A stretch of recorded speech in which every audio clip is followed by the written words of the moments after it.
um texto muito conhecido da Bíblia, e esse é o problema dele, ser muito conhecido, que é em Lucas 19, versículos 1 a 10, que conta a história de Jesus e de um cobrador de impostos. Lucas 19, versículos 1 a 10.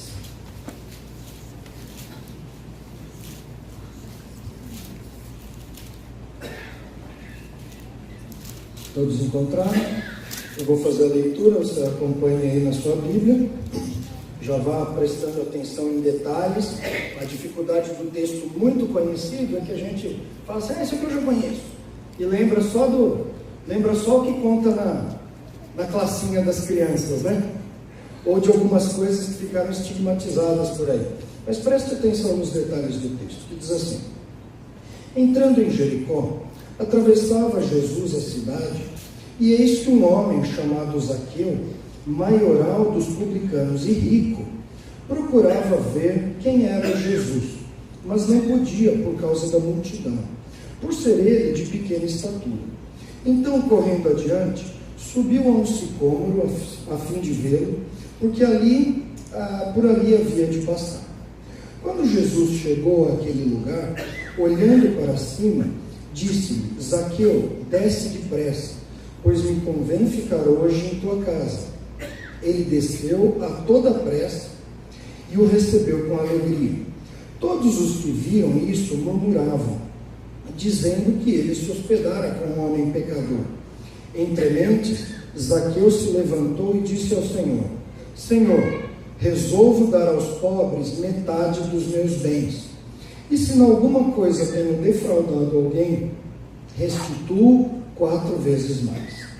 Então Jesus lhe disse: hoje houve salvação nesta casa, pois que também este é filho de Abraão, porque o Filho do Homem veio buscar e salvar o perdido.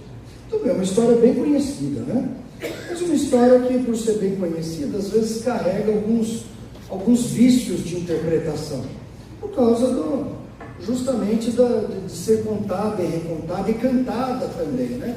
Então você ouve dizer que quero subir como Zaqueu ao mais alto, e dá a impressão que Zaqueu está subindo ali numa escada rumo ao céu, mas Jesus vem e fala: desce. Mas é para subir ou para descer? Entendeu? Ou algumas hermenêuticas modernas que tentam encontrar assim um sentido figurado em tudo, ou alegórico para tudo, e dizem assim, algo do tipo: porque Zaqueu subiu na árvore, então a árvore é a igreja, né? Então a árvore é a igreja. Você quer ver Jesus? Você tem que ir na igreja, porque Zaqueu subiu na árvore da igreja. Qual o problema? Jesus chegou lá e falou: desce, sai da igreja. Então é isso que quer dizer? Não é isso que quer dizer, mas é isso que a gente vai recebendo como uma carga de um texto assim muito conhecido, muito cantado, muito contado às crianças, que faz nos perder certos detalhes importantes. E o detalhe mais importante desse texto talvez seja o do arrependimento. Desse modo, eu quero propor, enquanto estudamos esse texto, a seguinte mensagem. Grava aí na sua mente, ou anota, para a gente ver no final, ao chegar no final, se é isso mesmo que o texto estava querendo dizer. E a mensagem proposta aqui é que o verdadeiro arrependimento produz atitudes radicalmente contrárias ao pecado. Tá bom? Mas o que tem a ver aqui que ele subiu na árvore? A árvore não tem nada a ver com a história. Isso está introduzindo a história. Isso está mostrando a busca de um homem rico, curioso, para saber quem é Jesus, até que Jesus chegou a ele e disse: desce daí. Daí para frente começa a história de verdade. E quando essa história começa de verdade, a gente percebe que o arrependimento de verdade, o arrependimento verdadeiro, não o arrependimento que cai bonito, que rima nas músicas, né? que serve de desculpa para um emocionalismo em pregadores que levantam fortunas de suas plateias que nem estão buscando Jesus, nem estão ouvindo Jesus do púlpito, acabam acabam num lugar onde pessoas interesseiras do público falam a pessoas interesseiras dos bancos. Buscando o dinheiro do ouvinte, e o ouvinte buscando bênçãos, não salvação, bênçãos financeiras que também lhe apetecem, né? que também atraem seu desejo, seu apetite. Então, não é esse o arrependimento de que o texto trata. O arrependimento de que o texto trata, ele transforma a vida e traz salvação. Esse arrependimento, ele produz atitudes totalmente contrárias ao pecado. Sendo assim, a gente vai ver aqui 3 marcas.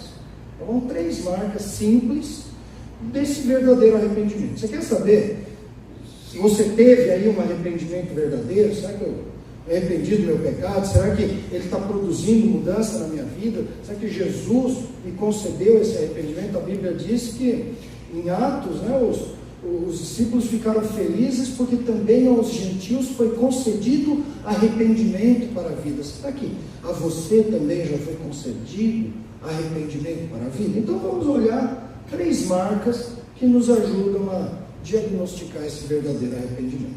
A primeira dela é ser tocado por Jesus. No versículo 1 a 7 vai contar aquela historinha que a gente conhece e que traz algumas informações curiosas.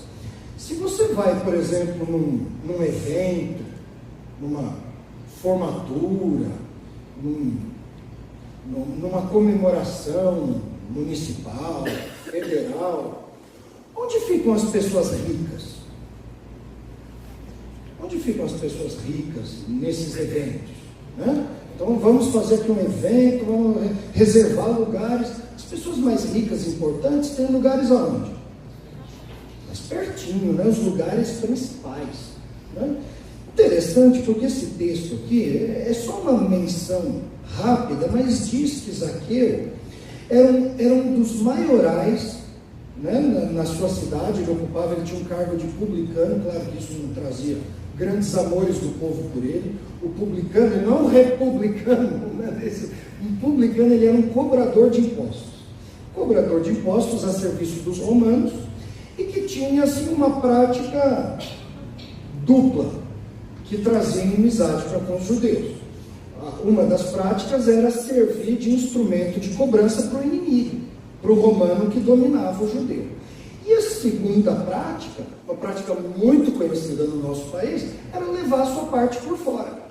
Ele era o cobrador de imposto, ele definia o valor do imposto, era ele que anotava se o imposto tinha sido pago ou não. O que ele fazia? Ele somava a sua parte ali, né? E os romanos gostavam. Sabe o que os romanos chamavam esse cara? Rouba, mas faz. Os romanos está ótimo, está cobrando lá no dinheiro. Se ele vai roubar, não importa. Ele rouba, mas faz. O que a população em geral acha da pessoa que rouba, mas faz?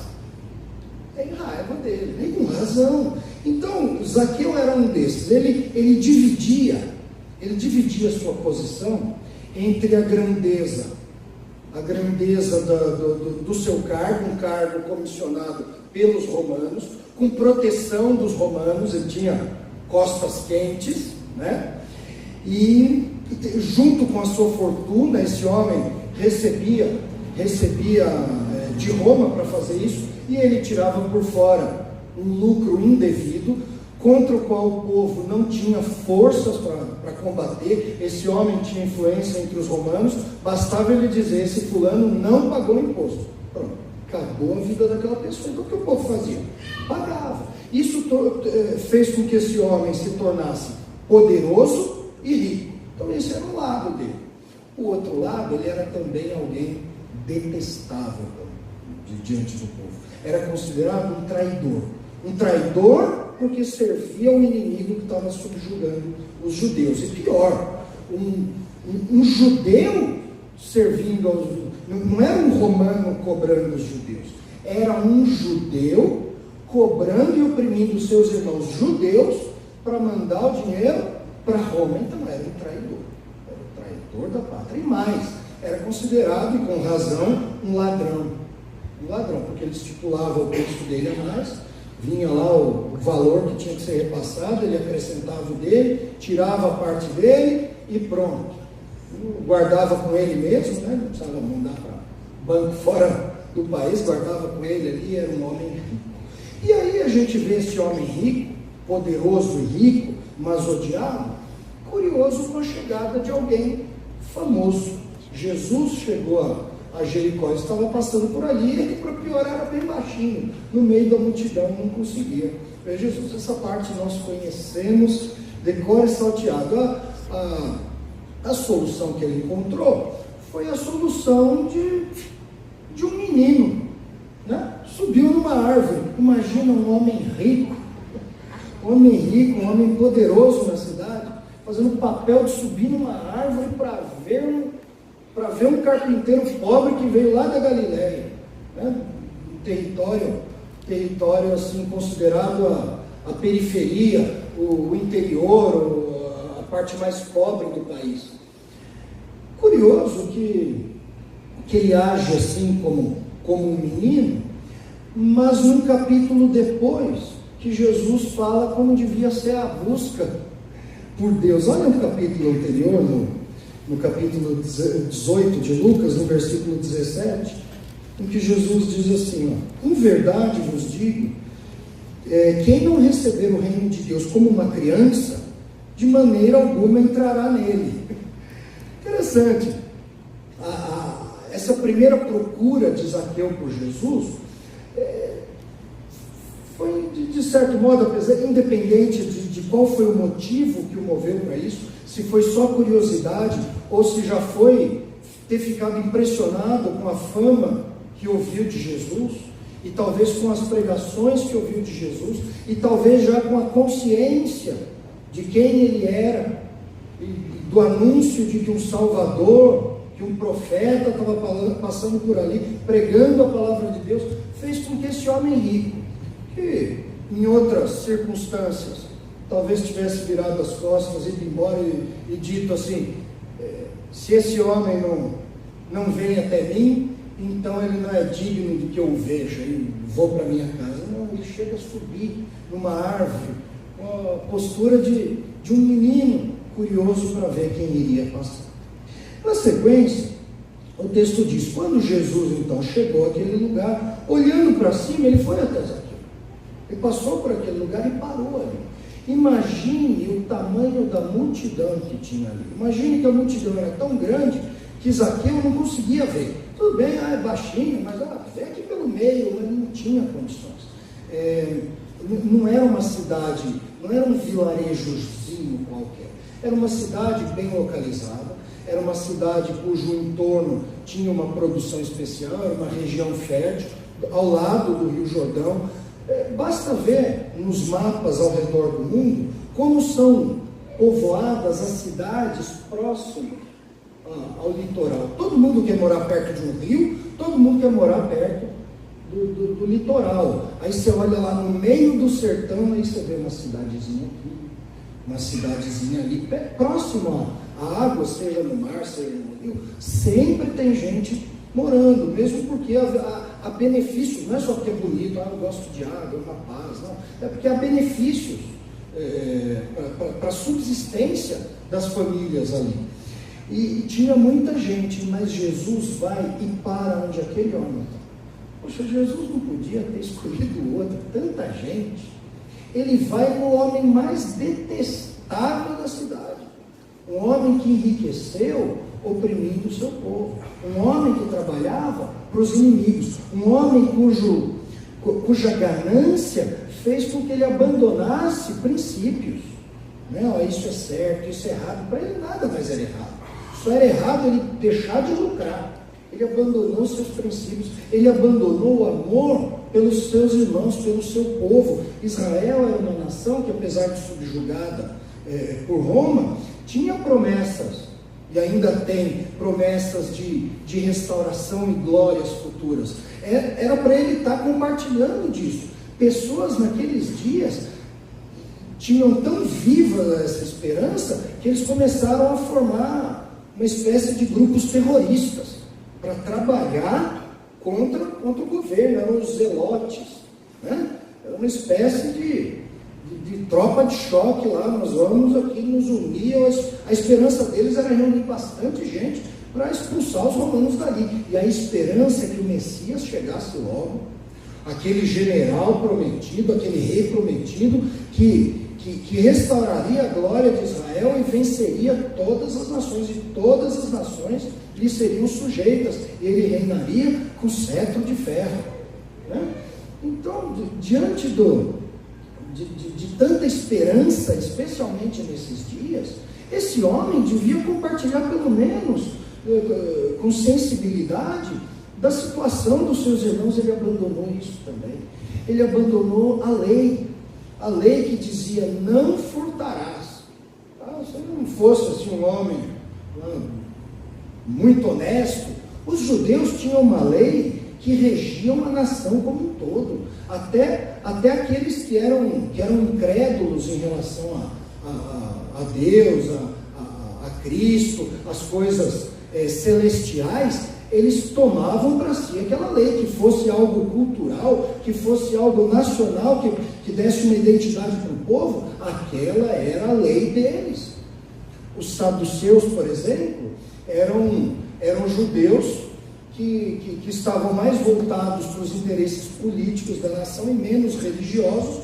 A Bíblia até conta que eles não criam em ressurreição, não criam em anjos, não criam. Eles eram bem incrédulos, mas para eles a lei valia, era um instrumento para guiar o povo, para manter o povo na sua identidade. E a maioria dos sacerdotes, acreditem ou não, dispostos a prestar um serviço religioso no templo, a maioria deles eram saduceus. Então a lei, mesmo para quem não fosse religioso, era algo importante para essa nação. Mas esse homem abandonou até o princípio da lei, não via problema nenhum em furtar os seus irmãos, e até em dizer falsos testemunhos, né? Caso alguém se recusasse a pagar, ou se o acusasse de alguma coisa, ele tinha lá as costas quentes com Roma, e ele era temível, e ele faria tais pessoas pagar caro por não se sujeitarem a ele. E é por isso que o povo continuava pagando mesmo os valores injustos que ele cobrava. Mas aí Jesus, no meio dessa multidão, né, tantos aleijados, tantos leprosos, que Jesus curou em tantos lugares, né? Tantas pessoas seguindo ele, pessoas doentes, pessoas que em outros lugares tocaram a veste dele e ficaram curadas. Jesus podia ter dado atenção nesse dia para essas pessoas, mas ele para naquela árvore, olha para o menino, ensina, não era um menino, não era pequenininho, um menino, olha para o menino, sabe o nome dele, chama ele pelo nome, e diz o quê? Zaqueu, desce depressa, pois me convém ficar em tua casa. Hoje eu vou ficar em sua casa. Eu vi uma pregação na internet que o pregador dizia: hoje campais em tua casa. Na versão dele, né? Foi o que Jesus disse aqui: hoje eu campais em tua casa. Hoje eu vou ficar na sua casa. Hoje você vai me hospedar. A hospedagem naquele tempo era um negócio sério, não? Hoje em dia você entra no seu aplicativo, entra lá, Airbnb, escolhe uma casa, escolhe o valor, aperta o botão, passa o cartão de crédito, você está hospedado, a pessoa recebe seu dinheiro, não vê sua cara, você fica feliz que ficou num lugar bom, ele fica feliz porque alugou o seu bem. Naquele tempo a hospedagem envolvia até mesmo a proteção do hospedado pelo hospedeiro. Lembram da história de Ló em Sodoma? Os anjos vêm lá como homens, né? E ele os recebe, e a população maldosa vem lá, traz eles para fora, porque nós vamos abusar desses homens. Ele fala: não, peguem minhas filhas. Fala: você ficou louco, meu? Fazer isso aí com os homens que você nem conhece, chuta que está na sua casa. Não, isso aqui no Oriente Médio Antigo, isso aqui é uma coisa muito séria, muito séria. O cara morria para proteger aquele que ele estava hospedando, e isso criava um laço entre hospedeiro e hospedado, e hóspede, né? um laço de comunhão. Tem mais, eles iam sentar juntos numa mesa e comer. Eu lembro uma vez que eu estava, acho que em Campinas, que eu estava com fome, eu parei, há muitos anos atrás, parei no McDonald's, lá, sentei numa mesinha, estava lendo umas coisas que eu precisava e comendo, uma mesinha daquela que só tem 2 pessoas, né? Ela estava cheia. De repente chegou uma moça assim, olhou e falou: posso sentar aqui? Pô, isso estava tudo cheio, não entendi por que ela pediu. Eu falei: senta aí. Se eu tentar lembrar o rosto dela, eu não lembro, porque eu não olhei. Eu continuei fazendo minhas coisas. Ela comeu o lanche dela lá. Eu acho que eu não percebi nem se eu levantei primeiro, se ela levantou, nós comemos na mesma mesa. E não tivemos comunhão absolutamente nenhuma. Eu só assim: posso sentar aqui? Pode, pronto, a gentileza, acabou. Para nós isso é normal. Para nós isso é normal. Nesse tempo aqui, sentar na mesa com alguém para comer, não é assim: não, estou só me alimentando, não. Isso aqui significava ter comunhão. Você não recebia qualquer um. Não era comer no mesmo lugar, não, aproveita o lugar. Eles não tinham isso. É outra cultura, é outro pensamento, e a gente tem que entrar um pouquinho na cabeça deles. A gente não entende muito essas culturas, eles não entenderiam a nossa de jeito nenhum. Então o que nos cabe é aprender um pouquinho isso e tentar olhar com os olhos deles para as situações que eles passaram. E essa situação era assim, era ter comunhão. Significa: eu sou seu amigo, eu estou na casa do meu amigo. E aí Jesus cria um problemão, mas um problemão que começou com Jesus buscando o pecador. Tá? O final da história mostra que houve a salvação de Zaqueu. Onde começou essa história? Em Zaqueu subindo na árvore? Interessante, né? Porque se Jesus passasse reto, Zaqueu ia descer da árvore e voltar para sua casa.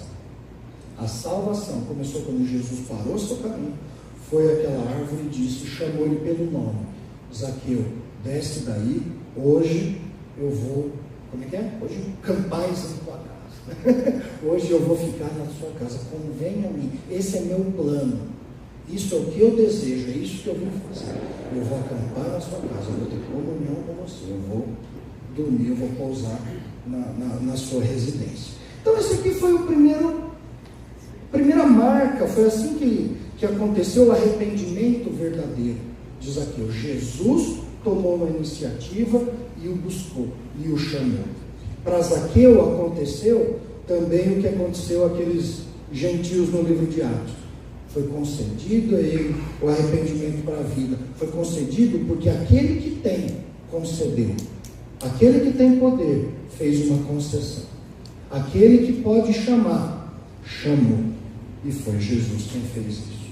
E aí o texto diz que Zaqueu rapidamente desceu, recebeu Jesus com alegria. Não, podia também dizer o seguinte: não, estou só olhando aqui, não, pode ir aí, eu estou ocupado, o horário eu tenho ali, eu tenho minha banquinha de impostos. Não, ele vem, desce com alegria, recebe Jesus. E aí, chegando em casa, isso criou um certo problema. O versículo 7 diz: todos que viram isso murmuravam, dizendo que ele se hospedara com um homem pecador. Imagina o que sentiu a cidade que detestava, né, o publicano, ladrão, cobrador de impostos, né? Aí Jesus vai lá. Bom, reclamaram, não mudou nada. Jesus tinha um plano, cumpriu o seu plano. Chegando lá, o texto dá um salto. Ou o texto dá um salto, ou a atitude de Zaqueu dá um salto.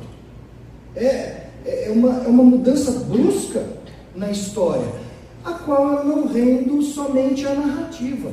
Parece que essa mudança brusca no desenrolar dos eventos partiu agora de uma atitude, de algo que aconteceu internamente em Zaqueu, fazendo o que ocorre depois no versículo 2 da palavra entre mentes, né? Nesse tempo, logo a seguir, Zaqueu se levantou e disse ao Senhor: Senhor, resolvo dar aos pobres a metade dos meus bens. Opa, será que perdeu-se algum versículo aqui no meio que Jesus falou: Zaqueu, agora vai lá e entregue seus bens aos pobres? Será que foi assim? A Bíblia não conta cada segundo, cada frase dita. Mas frases importantes, acontecimentos importantes como esse, ela disse em outro lugar. Volta no capítulo anterior de novo, aí no versículo 22. Olha só. Aliás, a partir do versículo 18, né, conta a história de um jovem rico que veio atrás de Jesus, chama ele de bom mestre, e aí pergunta o que ele tem que fazer para herdar a vida eterna. E aí ele diz que ele mostra que ele sabe os mandamentos: não adulterarás, não furtarás. Isso aí estava tudo em dia para o homem. Mas aí, versículo 22 diz: ouvindo Jesus, disse-lhe: uma coisa ainda te falta, vende tudo o que tens e dás aos pobres, e terás um tesouro nos céus, e depois vem e segue. Né? Parece que Jesus, parece que a ideia central é: então segue. Mas antes de me seguir, você tem um monte de coisa que lhe prende, então se livre das coisas que o prendem, né? Dê seus bens aos pobres. Parece que Jesus, como sabia o nome de Zaqueu, sabia o coração, conhecia o coração desse homem rico também. Era isso que lhe aprazia. Ele se considerava justo por cumprir parte da lei, né?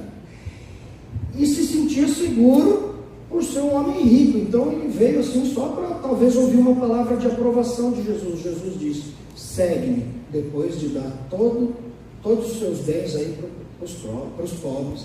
E aí o homem fica triste e não vai.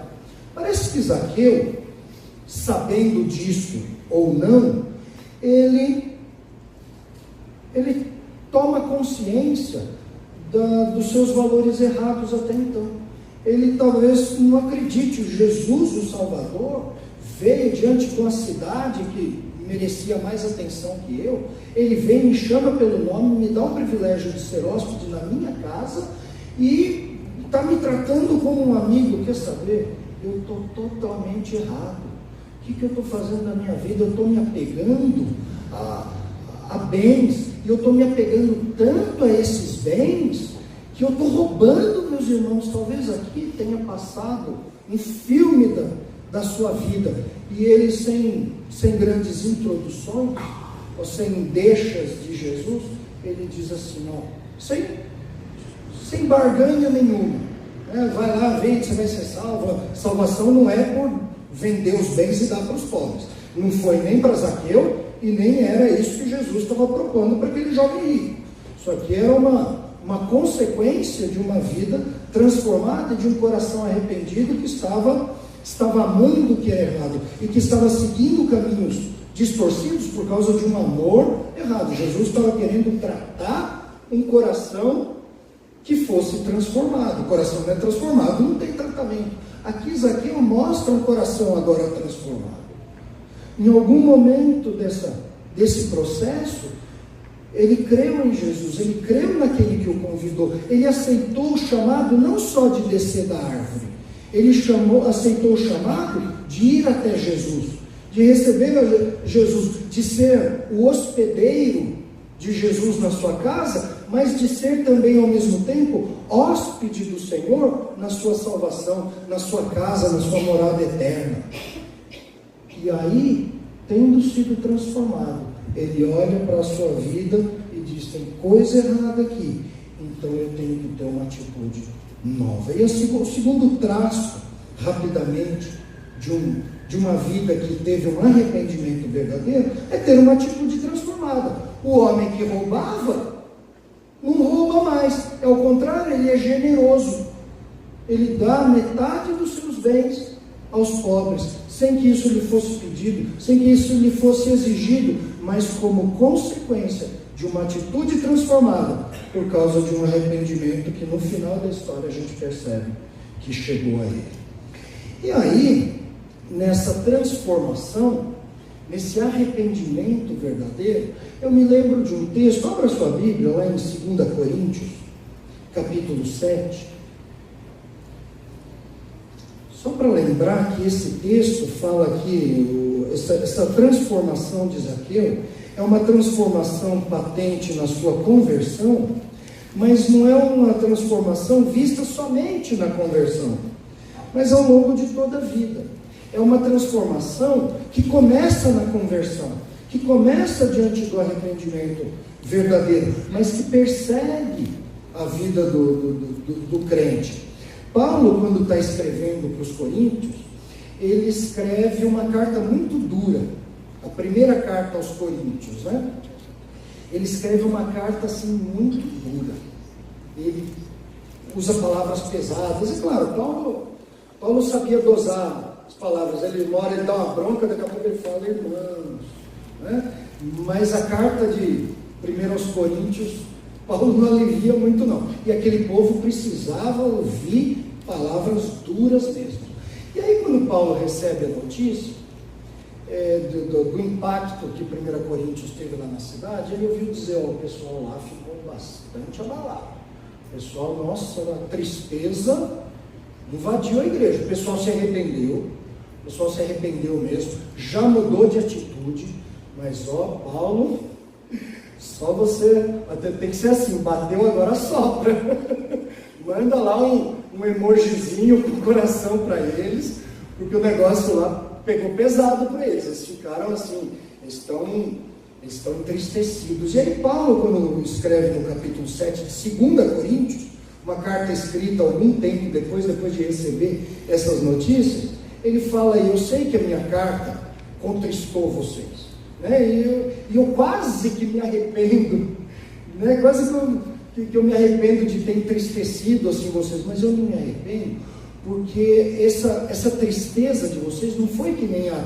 tristeza do mundo que produz morte, mas foi uma tristeza segundo Deus que produz vida e que produz arrependimento. E aí ele fala, olha para vocês agora, ele recebeu notícias. Então olhe comigo 2 Coríntios, capítulo 7, versículos 10 e 11. Ele diz assim, porque a tristeza segundo Deus produz arrependimento para a salvação. Parece que foi isso aqui que em alguma medida Zaqueu sentiu. Ele, um homem mau, sendo tratado com a bondade pelo Salvador, sendo chamado, sendo tocado por ele, tendo sido transformado pela fé, ele sentiu o peso de quem ele era, dos valores que ele abrigava, e ele muda de atitude, assim como os coríntios que receberam aqui arrependimento para a salvação. E que Paulo continua dizendo que a ninguém traz pesar, mas a tristeza do mundo produz morte. E aí o versículo 11 diz, porque quanto cuidado não produziu isso mesmo em vós? Aí ele começa a falar o que aquele arrependimento deles produziu na vida prática. Ele diz, produziu cuidado em vós, que segundo Deus fostes contristados, e mais, que defesa, que indignação, que temor, que saudades, que zelo, que vindita, tudo isso brotou de vocês, quando vocês se arrependeram de verdade, do pecado que vocês vinham cometendo, mesmo já tendo sido salvos, e que agora fez com que vocês fossem transformados, vocês mudaram de atitude. Então essa mudança de atitude que a gente vê lá em Zaqueu, é uma mudança de atitude que faz parte da vida do cristão verdadeiro, que também foi marcado pelo arrependimento verdadeiro ao longo de toda a sua vida. Quando João Calvino fala desses efeitos aqui produzidos por esse arrependimento, que transformou a atitude dos coríntios, ele explica o seguinte, que quando Paulo fala sobre esse cuidado, né, olha que cuidado surgiu em vocês, ele se referia à pessoa arrependida tornar-se diligente e atenta, preocupada em se desvencilhar dos laços do diabo. Falou assim, quando vocês ouviram a palavra de repreensão, se arrependeram, isso mudou a atitude de vocês, vocês mudaram novamente aí da água para o vinho, e se tornaram cuidadosos, ou seja, o que eu vou fazer agora, eu vou andar com cuidado, os laços do diabo estão aí, já me pegaram uma vez, então deixa eu ser mais cuidadoso com as coisas de Deus. Ele também diz que defesa, Calvino via isso como a busca de proteção por meio da súplica que implora socorro e misericórdia. Agora estavam se defendendo daquele mesmo mal, orando ao Senhor, tendo cuidado e buscando se defender, buscando defesa neles e em Deus, para não cair de novo naquilo. Fala sobre indignação. Que indignação? É o sentimento que o arrependido tem em relação a si mesmo. Irando-se ao reconhecer sua perversão, eles ficaram indignados consigo mesmo. Aliás, a última das palavras é que vindita. Ela vai aqui agir no mesmo sentido, com mais ênfase. É como se eles tivessem o sentimento até de se vingar de si próprios. Como que eles foram fazer um negócio desse? Onde é que eu estava com a minha cabeça quando eu caí nesses pecados e abandonei a graça, a orientação do Senhor? Tudo isso eles perceberam quando o arrependimento que eles receberam para a salvação foi reavivado na vida deles por meio de uma repreensão. E isso produziu neles uma atitude transformada, assim como em Zaqueu. Aqui o texto, ainda só para terminar, o de Coríntios, fala também sobre temor, sobre anelo. O temor é a inquietação sentida pelo arrependido ao pensar que castigo merece de Deus por ter feito o que fez. Eu falo, já pensou? Nossa, eu fazendo isso, eu desprezando o amor de Cristo, desprezando a graça, as bênçãos de Deus. Se eu fosse Deus no meu lugar, eu já tinha mandado um raio na minha cabeça. Ele teme o Senhor justo, que apesar de ele ser gracioso, é também o seu corretor, o seu avaliador justo, o seu disciplinador. Ele também teme ser disciplinado pelo Senhor. E por fim, que anelo é o anseio por obedecer, a sede de fazer o que agrada a Deus novamente, é a volta à direção daquele primeiro amor. Tudo isso porque o arrependimento verdadeiro foi renovado, foi relembrado neles por causa de uma repreensão de Paulo. Esse arrependimento verdadeiro começa lá na nossa conversão e fez com que Zaqueu, do nada, o pessoal estranhou. O homem que queria dinheiro dos outros não se importava em ser desonesto, não se importava em quebrar a lei, não se importava em não compartilhar com o povo a sua esperança, nada. Um pária, um traidor dos seus irmãos, um traidor do seu povo, um homem que não tinha mais valor nenhum, agora se compadece de pessoas pobres, olhando que o que ele tem era mais do que ele precisava. Mas o que aconteceu? Aconteceu que ele foi alcançado por Jesus e partilhou de um arrependimento verdadeiro, que segundo Paulo diz aqui, é o arrependimento que produz o quê? Salvação. Então o arrependimento verdadeiro tem como marca a pessoa que foi chamada por Jesus, o chamado de Jesus, a concessão desse arrependimento. E em segundo lugar, uma atitude notável para quem conhece a pessoa, que é uma transformação na atitude, uma atitude transformada. E por fim, o abandono do pecado. Olha os versículos 8 em diante aí. A primeira parte a gente já viu, Zaqueu dizendo: Senhor, resolvo dar aos pobres a metade dos meus bens. Mas ele diz: se em alguma coisa tenho defraudado alguém, restituo 4 vezes mais. Essa frase às vezes é meio mal compreendida. No nosso meio, quando uma pessoa não quer pedir perdão de verdade, ela fala assim: irmão, se eu te ofendi em alguma coisa, então me perdoe. Ele está querendo dizer assim, como se eu fiz alguma coisa, ele está querendo dizer assim: eu não percebi nada que eu tenha feito, mas se na sua visão equivocada você achou que eu fiz algo assim, então me perdoa, eu peço perdão aqui só pela paz, porque eu mesmo não estou vendo nada. Então é o famoso desculpa qualquer coisa. Desculpa qualquer coisa. Aí você não pede desculpa por nada, você não reconhece erro nenhum, você fala um negócio só para agradar o ouvinte. Não é esse o sentido aqui. O sentido aqui não é se eu fiz alguma coisa, eu tenho que ver, nem sei se eu fiz, não. O sentido é, naquilo que eu fiz, eu vou restituir 4 vezes mais. Esse não era aquele homem que não se importava com a lei? Pois é na lei que ele está se apegando agora, quando a lei diz assim: se alguém roubar de outro lá o gado, vai restituir 4 vezes mais. Sabe o que ele está fazendo? Ele falou: eu que andei fora da lei tanto tempo, agora eu vou ser honesto. Agora eu vou cumprir a lei. E para ser isso, a lei diz o quê? Que eu roubei pessoas e que eu tenho que restituir aquilo que eu roubei 4 vezes mais. É isso que eu vou fazer. Sabe o que esse homem está fazendo? Está abandonando o caminho antigo. Ele não ignora o pecado passado. Ele olha para eles, alguns pecados do passado não são possíveis voltar atrás, né? Mas outros são, às vezes com pedido de perdão, outros são às vezes com a restituição de algo, outros são com a humilhação e com uma mudança de atitude. O fato é que ele olha agora para o pecado, ele fala, eu estou em pecado, mas eu não vou continuar assim. Esse é o arrependimento verdadeiro. Esse é o arrependido verdadeiro que recebeu salvação pela fé e que vê brotar nele aquele arrependimento concedido aos que creem. E ele diz, naquilo que eu tenho fraudado alguém, eu vou restituir 4 vezes mais. E como Jesus avalia isso? Jesus disse, hoje houve salvação nesta casa. Mas por quê? Porque ele vai restituir? Porque ele vai dar metade dos seus bens para os pobres?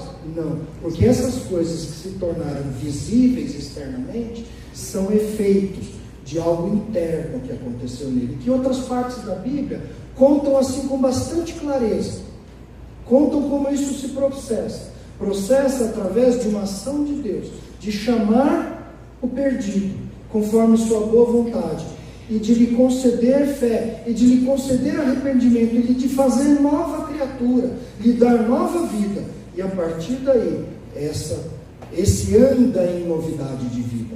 Ele recebeu uma nova vida, e ele anda com uma nova vida. Então é possível conhecer, é possível notar pessoas que foram salvas por Jesus, pessoas cujo arrependimento, que elas declaram ter, é verdadeiro. É claro que todos nós somos pecadores, né? Nós dizemos aqui, abandonamos o pecado. No caso dele, ele deixou de ser um cobrador ladrão, né? E restituiu o que roubou. Mas ele ainda continuou sendo um homem pecador. Ele continuou pecando contra o Senhor, certamente, buscando o seu perdão. É a nossa própria realidade. Mas nós enfrentamos agora a vida, o pecado, a sociedade, o nosso Senhor, com uma nova visão, com uma nova atitude, justamente porque somos novas criaturas. Então nós olhamos para a vida das pessoas, já que nós não podemos olhar para o coração de cada um, não é possível nós avaliarmos a fé que cada um tem no seu coração, mas é possível avaliarmos com bastante possibilidade de precisão, avaliar a conversão das pessoas, avaliar que tipo de arrependimento houve nelas. Se uma vida transformada aparece diante de nós, com atitudes transformadas, com uma luta honesta contra o pecado, uma luta que às vezes decai, mas que diante da repreensão, acolhe a repreensão e lembra da transformação pela qual passou, e vê renovado o cuidado, a defesa, a indignação, o temor, o anelo, o zelo, a ponto de quem repreendeu dizer o seguinte, quase que meu coração parte de ver você triste com as palavras que eu tinha que te dizer, mas eu não fico triste, porque a tristeza que você passou foi a tristeza de um coração salvo, um coração que recebeu o arrependimento verdadeiro. E olha agora a transformação. Olha que zelo você tem apresentado. Olha que cuidado, olha que vindita, olha que temor. Sendo assim, irmãos, olha agora para a sua própria vida. Você se arrependeu de verdade mesmo, pela fé em Cristo? Houve um momento em que o Senhor Jesus o chamou, em que você aceitou esse chamado? Jesus falou, desce daí, desce desse orgulho, desce dessa vida cheia de pecado, desce dessa vida autossuficiente, que eu vou morar com você, eu vou habitar na sua casa, desce daí. Você fez isso, você atendeu esse convite pela fé no Senhor Jesus? Ou você acha que você não é tão mal assim? Né? Você vem na igreja, assim, você gosta de aprender e tal, mas você até entende esse sermão, porque tem uns irmãos aí que são fracos mesmo, mas esse não é o seu caso. Né? Você está naquela casta superior que tem mais a oferecer do que a receber dos outros. Você já atendeu o convite de Jesus? Se ao atender o convite de Jesus, você nele creu, a sua vida realmente foi transformada, você mudou de atitude, você amava certas coisas, você continua amando elas, ou você passou a amar a palavra do Senhor? Você tem como anelo agora servir o Senhor Jesus e não o próprio Deus interno, o seu próprio coração, você mesmo.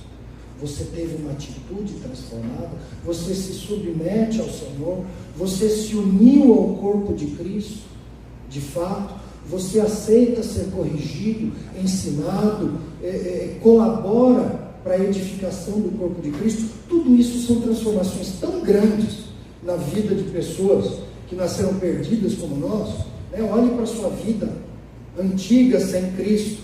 Eu olho e eu falo assim, para eu estar aqui hoje, para eu estar no meio da igreja, foi um milagre. Não foi só a salvação, foi um milagre do Senhor. Você passou por esse milagre que transformou sua atitude.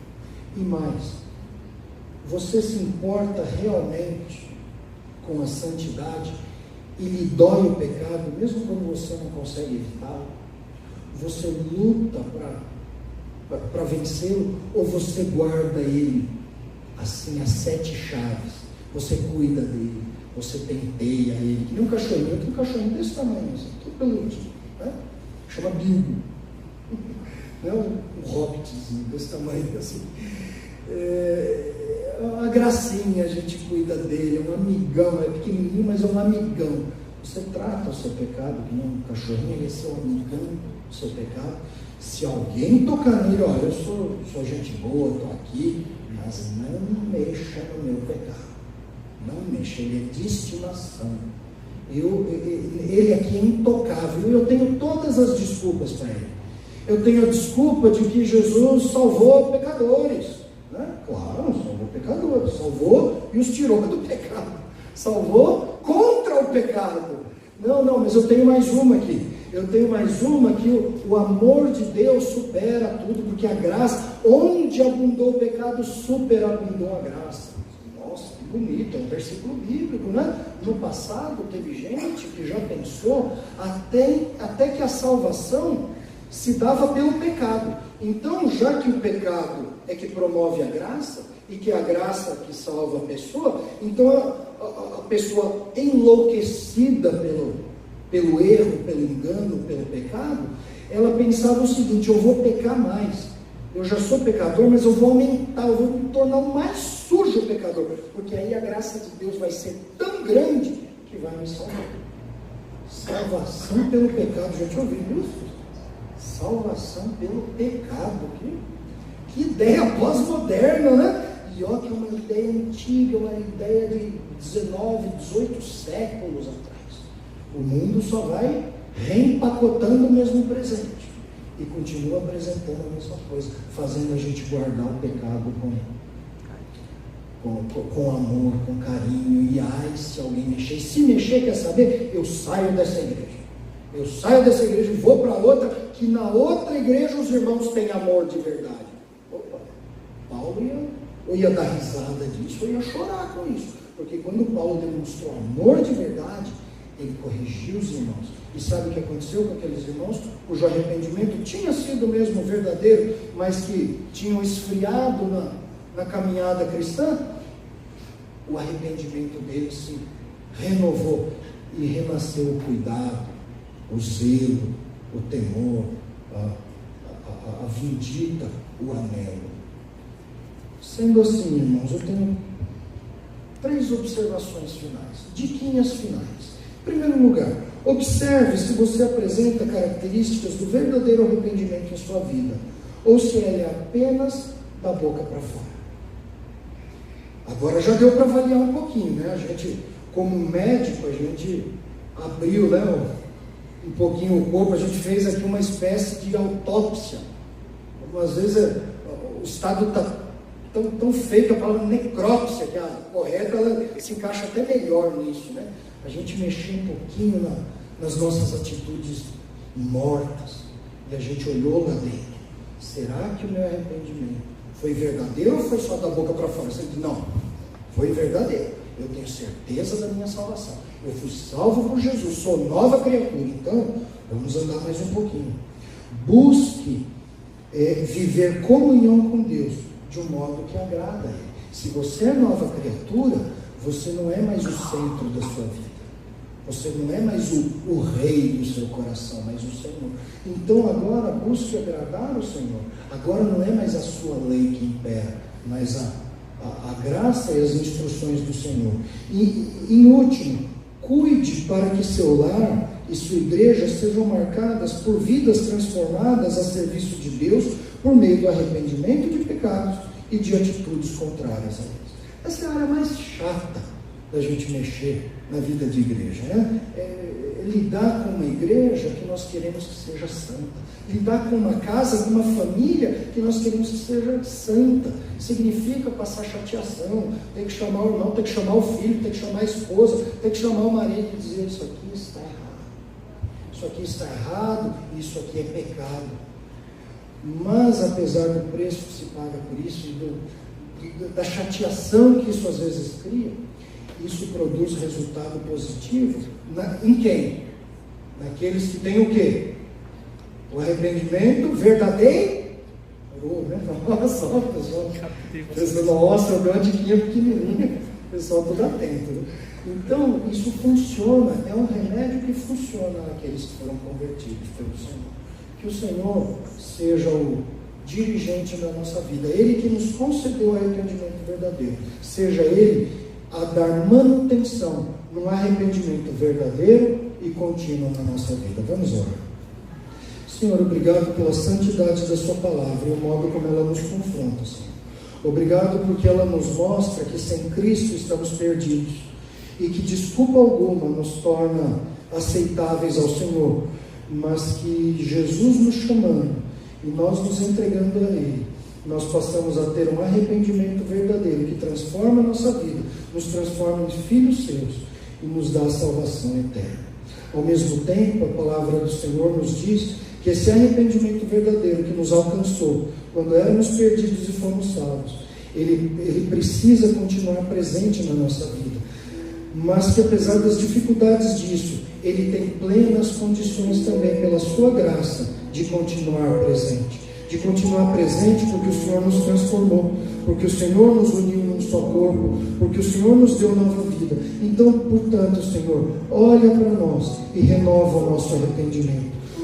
Faz-nos nos importar com a santidade, faz-nos nos importar com a tua vontade, com o teu amor, com a salvação dos perdidos, com o testemunho cristão, com a comunhão do teu povo, com a edificação do teu reino aqui na terra. Nos ajuda, Senhor. Nós lhe pedimos que o Senhor trabalhe nos nossos corações. Traga os perdidos para ouvir a tua palavra e chama-os também, Senhor. Faz com que eles desçam até o teu amor, o teu cuidado e a tua salvação. E nos faz caminhar também com o Senhor. Se hospede na nossa casa, na nossa família, na nossa igreja. Seja o nosso hóspede, que é também o nosso rei, sendo nosso hospedado. Nos hospede também no seu amor, na sua graça e na sua proteção. É o que pedimos agradecidos no nome do Senhor Jesus. Amém.